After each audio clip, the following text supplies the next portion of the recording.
We were looking at one of our big stories of this morning, the UAE Central Bank issuing new anti-money laundering guidelines when it comes to banks dealing with politically exposed or prominent customers.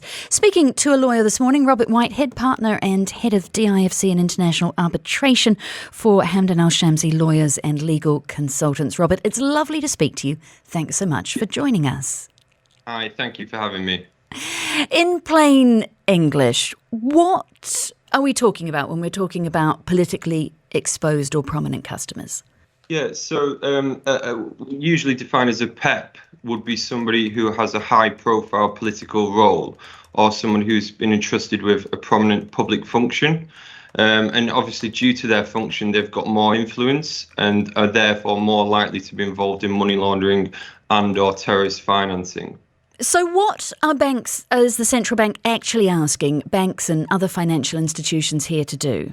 Yeah, so what it is, this is a sort of a continuation on the theme which has happened in the UAE since really sort of 2020 and before.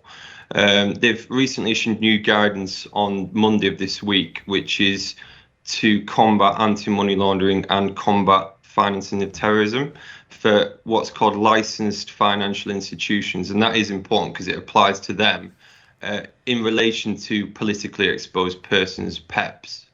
So essentially, the regulators are asking them to take more of a risk-based approach and implement education and regulations to combat this. So what are they trying to prevent here? Yeah, look, I mean, obviously from Dubai's point of view, they want to be in line with other international standards, which they very much are doing at this stage. So they want to assist licensed financial institutions. It's meant as more of an education and a sort of a regulatory point of view to allow and assist licensed financial institutions to understand their obligations and in order to reduce anti-money laundering and combating financial terrorist-related activities. But it's also there to safeguard the UAE's financial infrastructure and system and to tighten regulations and manage risks relating to money laundering. Because the UAE's signed up to a load of global agreements, isn't it, when it comes to money laundering, tax evasion and the rest of it? Yeah, I mean, look, the UAE, obviously, they're obviously it's an international, it's on the international stage. So they've implemented previously various relevant legislation. So you've got the Executive Office on Anti-Money Laundering and Counter-Terrorism Financing Agency, which is similar to agencies in other jurisdictions.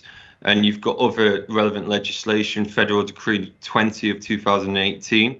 I think that needs to be mentioned here because that was the sort of fundamental pillar in the UAE's AML and CFT efforts. And this stipulated and established a committee which was dedicated to AML and CFT objectives.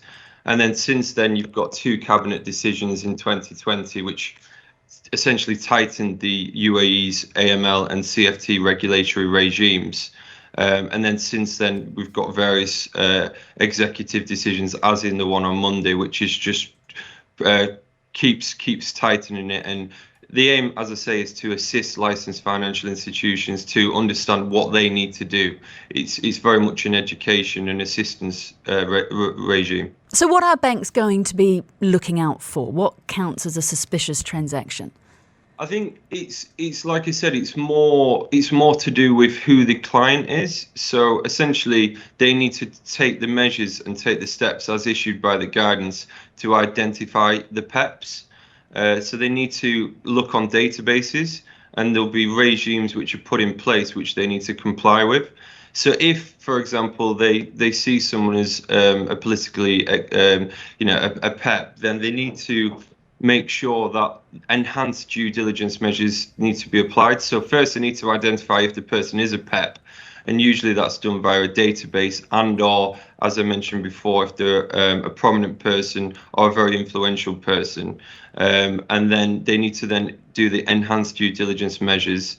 And then the steps would then need to be taken, which includes obtaining senior management approval, taking reasonable measures to identify source of wealth and source of funds, and then conduct the enhanced due diligence and ongoing monitoring of the business relationship. So even if the banks identify that the person's a PEP, they then need to keep the ongoing monitoring to establish that there's no risk.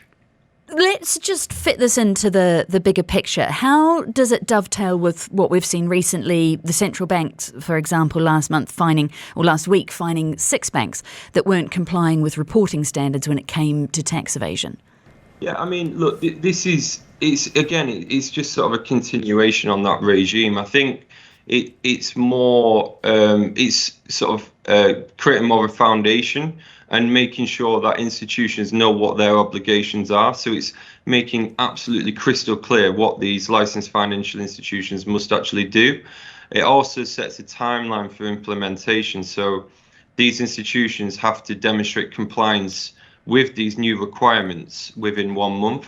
So there's no sort of there's everyone's clear on what needs to be done and in what time limit though that needs to be done. Robert Whitehead is a partner and head of the DIFC and International Arbitration Department team at Hamdan Al Shamsi Lawyers and Legal Consultants, speaking to us this morning about those new rules coming out from the UAE Central Bank anti-money laundering guidelines when it comes to what we now call PEPs, politically exposed people and other prominent customers. Thank you for your time this morning.